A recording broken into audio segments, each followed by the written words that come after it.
What's up, everybody? It's your boy Hugh here from Creator Hub. Today, I want to talk about my workflow of how I handle RAW 360 HDR photos. Focus on the use case of architecture interior photography. So if you're taking a picture of inside of the house, most of the time your client won't also show the nice view of the house if you have a really nice views. But in a normal scenario, even you take raw photo, outside will be blown out. So the only way to retain the outside information is using something called HDR photography, which is commonly used by a lot of photographers right now. I want to focus on today that you can do that with a one body camera, for example, the Insta360 Pro. Also, the very cheap Xiaomi Mi Sphere camera. As I do a review on my previous video that the less than $200 Mi Sphere video can take bracketing HDR photos and also take it in RAW. So you can leverage whatever you use on a Canon DSLR, the really fancy workflow with HDR and RAW to achieve really amazing photos.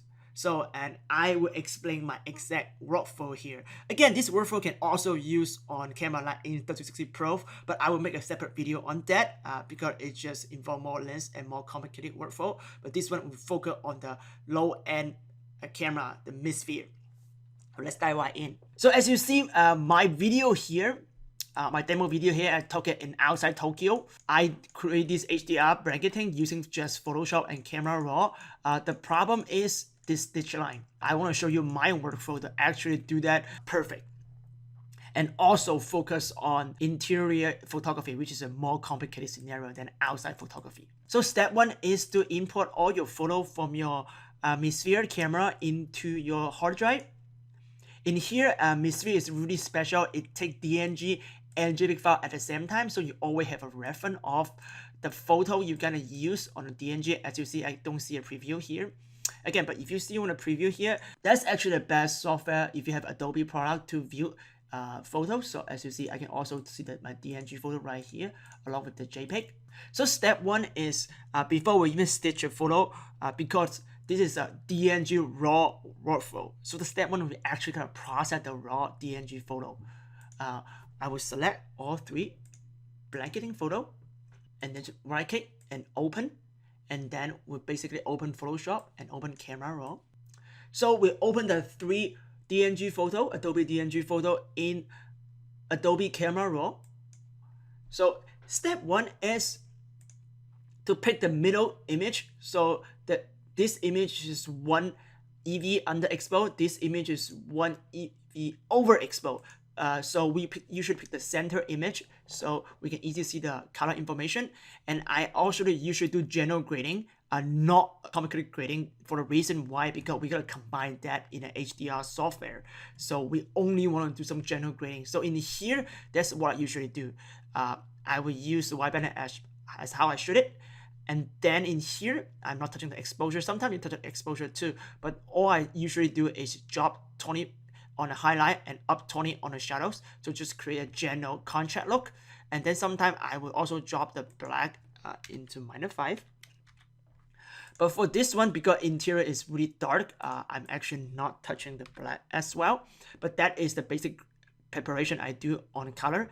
And then the second step is actually pretty important, is I gonna mess with the detail. So step one is for any HDR photo.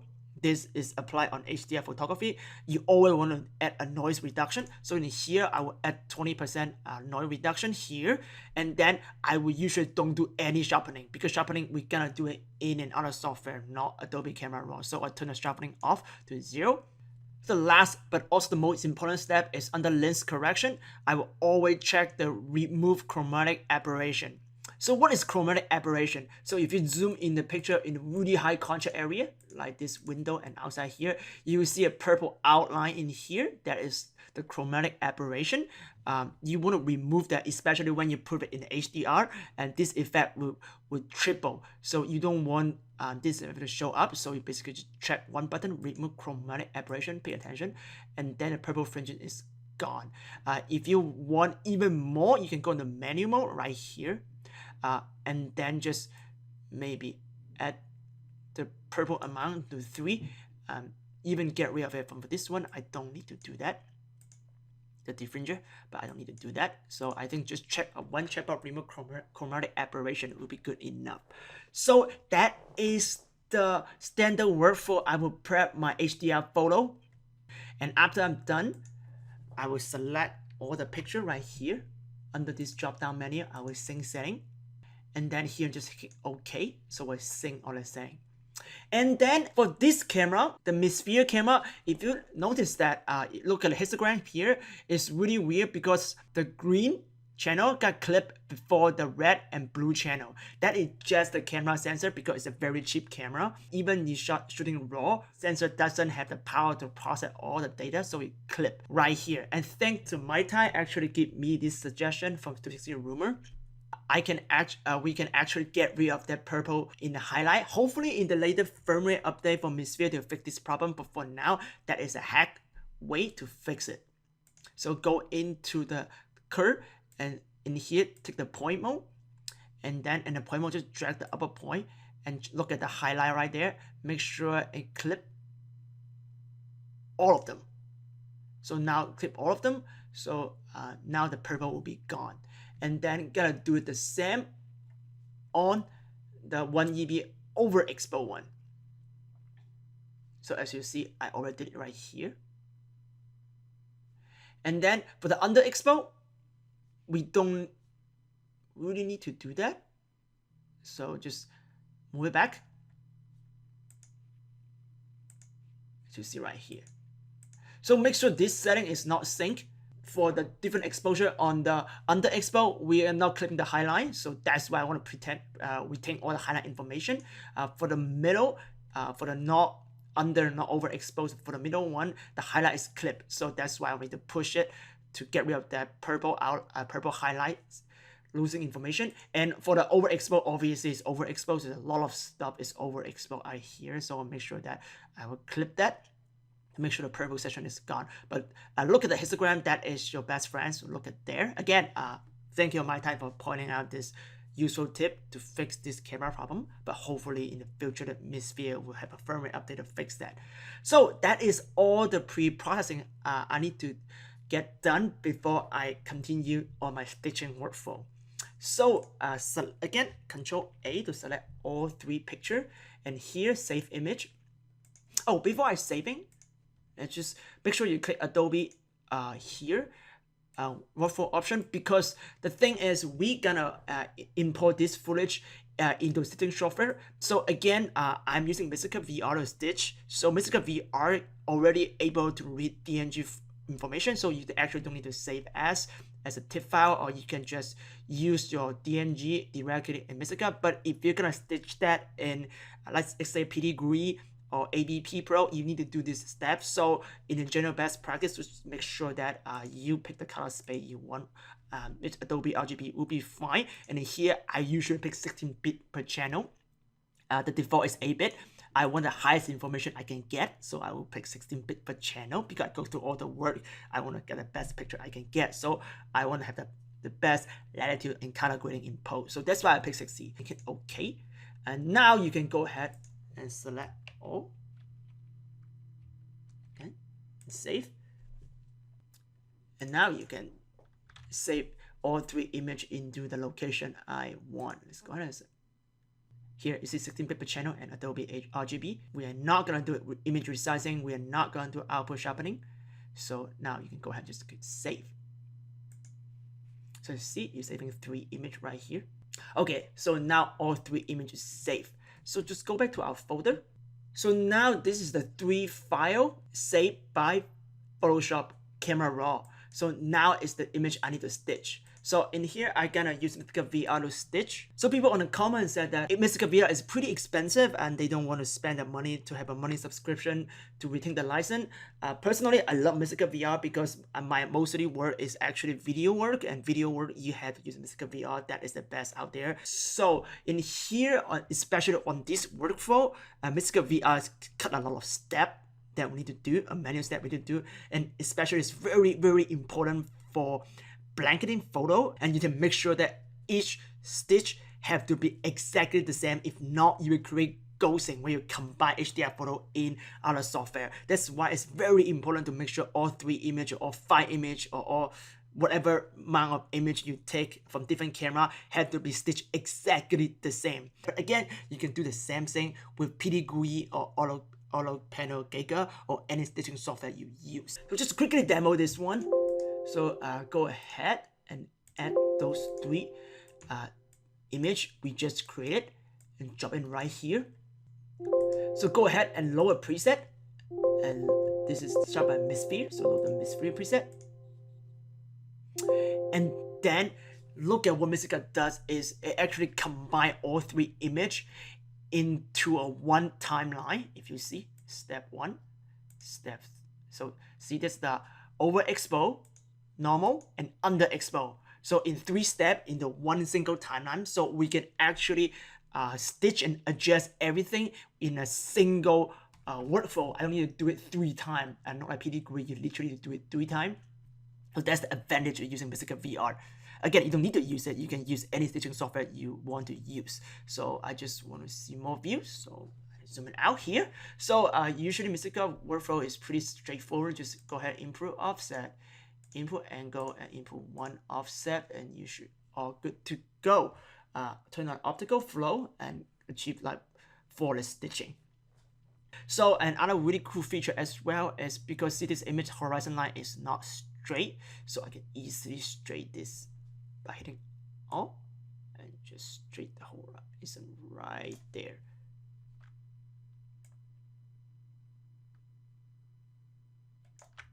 Okay, so now horizon is straight. Great. Turn this off. And now you can go ahead. And I here on the gamma curve, I actually use no curve. And the last thing is you can match color in time to match the back and front lens, but this one I don't need to do that because we know obviously it's really dramatic. Outside will be overexposed and inside will be underexposed, and that is a very common scenario. See, that's the extreme because I put the camera in between the outside and inside, but most of the time you had a tiny window but you still see the outside view, and your client will still want you to make sure the outside view is not exposed. Okay, so now you're ready to output, so go ahead and hit render right here and pick image sequence and pick TIFF5 16-bit depth, have all the information. Go ahead and pick a folder and go ahead and just hit render. So really fast, Mistika stitch all 3 images together in the same setting.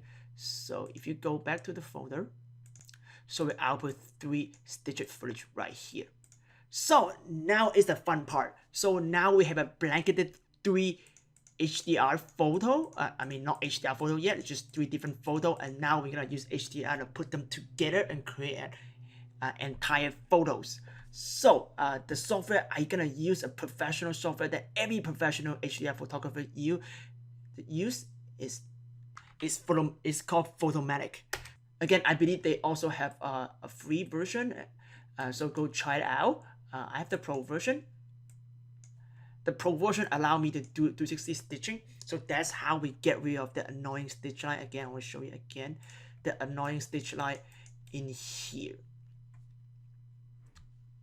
that created by Photoshop if you don't use Photomatix, a professional stitching software. So go ahead and that's 3 images we just stitch using whatever software you use to stitch, and you just drop it into Photomatix. And here Photomatix will ask you, will you want to merge the HDR processing? Go ahead and hit OK. You want to merge the HDR, and then a window pop up, and Photomatix will know immediately, can read the information like how much EV, how much step on your photos. To me, I know this is wrong because I only have one step in here, so I will correct that right here. So it's 1 + 1 and -1, and then go ahead and choose merge option.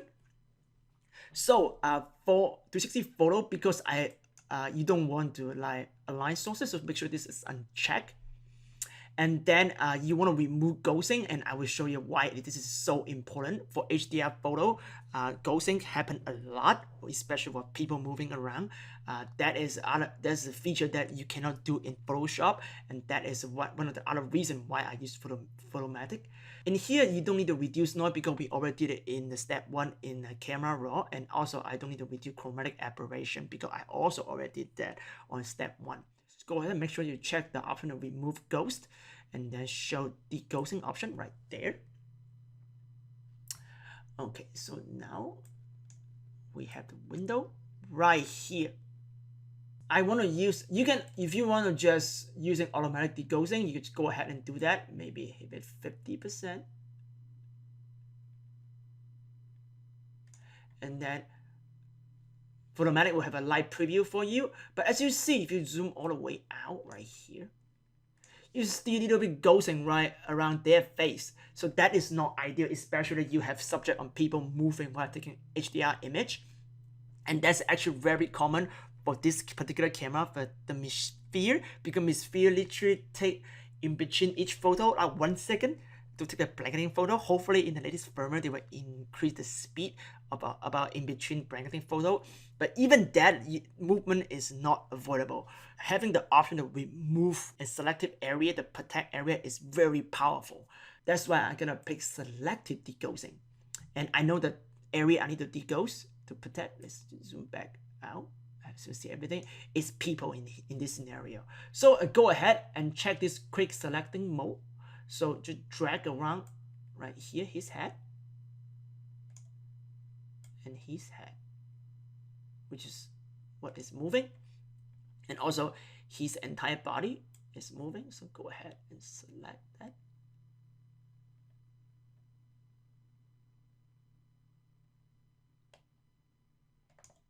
And don't forget right here, there's also people right here. So go ahead and also drag circle around it.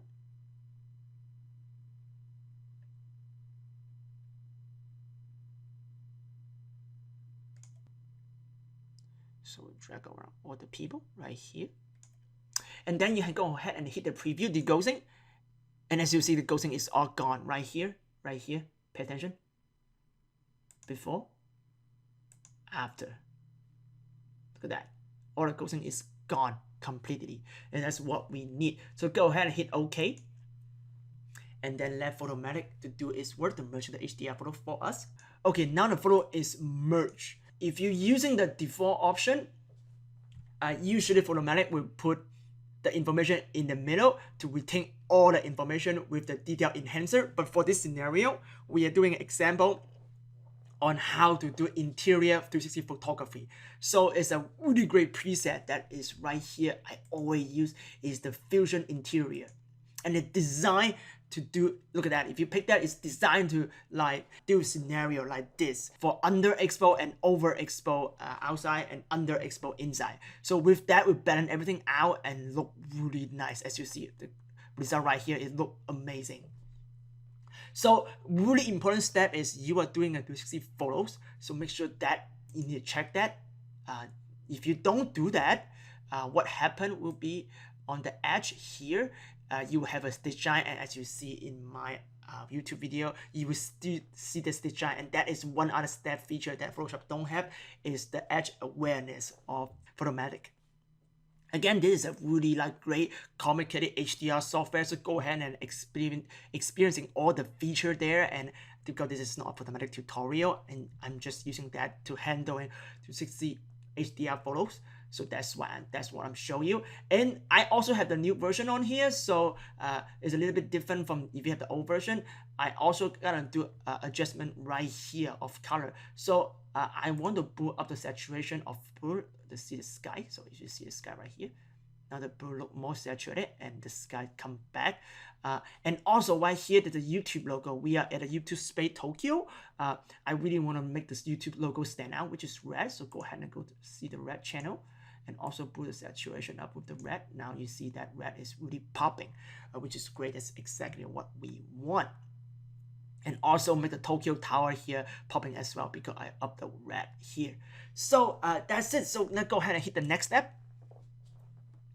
and you fuse the image with the setting you have right there, the preset you have. And it's that easy. We have and fuse it HDR photo, which is you can see all the detail inside and also see all detail outside. Look amazing. So the last couple steps I usually do is I usually add a contract, but for this one I'm not gonna do that, because if you add the contract and you start losing detail on the inside, so I'm not gonna do that. So but usually I will pick a mild contract and depending on the exposure of outside. And then sharpening, I always do that because we did not do sharpening at Camera RAW, so we gotta do it here. And I gonna do a medium sharpening because I can, so that's why I do that. And then you don't work on straightening because the 360 photo, you would crop the image, not stitch right if you do this option. So only make sure that you do contrast and sharpening, and that's done. Last step is go ahead and see the final image. And again, I gotta pick TIFF and 16-bit because I gotta post-grade it again in Photoshop and just find a photo to output that. So now I can go ahead and open that in Photoshop. Go ahead, Photoshop's open now. Go ahead and drop the image into Photoshop. And again, I already have many tutorials to teach you how to do post-processing with the brand new Adobe 2018. And check out this tutorial. But I'm gonna really quick to do simple grading because not much you need to do already. Everything is already been done in Photomatix.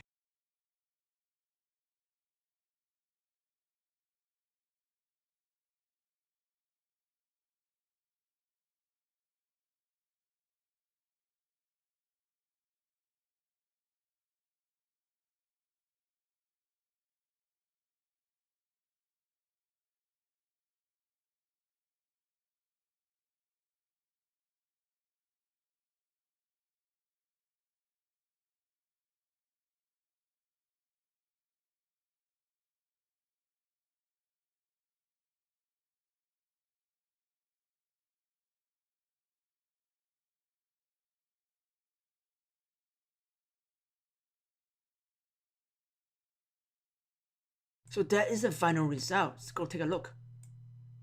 So really HDR look.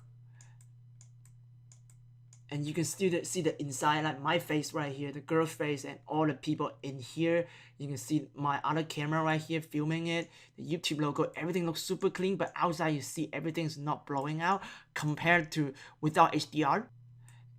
And compared to regular JPEG, which is overexposed the outside window, you cannot see all the white information anymore. So this is before, and this is after. And this is after. It's a huge improvement and different. So thank you for watching this tutorial. In the next tutorial, I'm gonna teach you how to stitch same photo with PTGui and also auto video panel Giga, so you don't have to use Mistika VR if you don't have Mistika VR. And if you like this video, please give me a thumb up. If you want to learn about the next tutorial which is coming up, please subscribe to my channel. And if you have more questions, please comment below. And if you haven't subscribed to my Instagram, I take a lot of HDR photo now since I have this new skill with the new Mi Sphere camera. So go follow me there to see my next photo and check out my next project. And I will see you next time.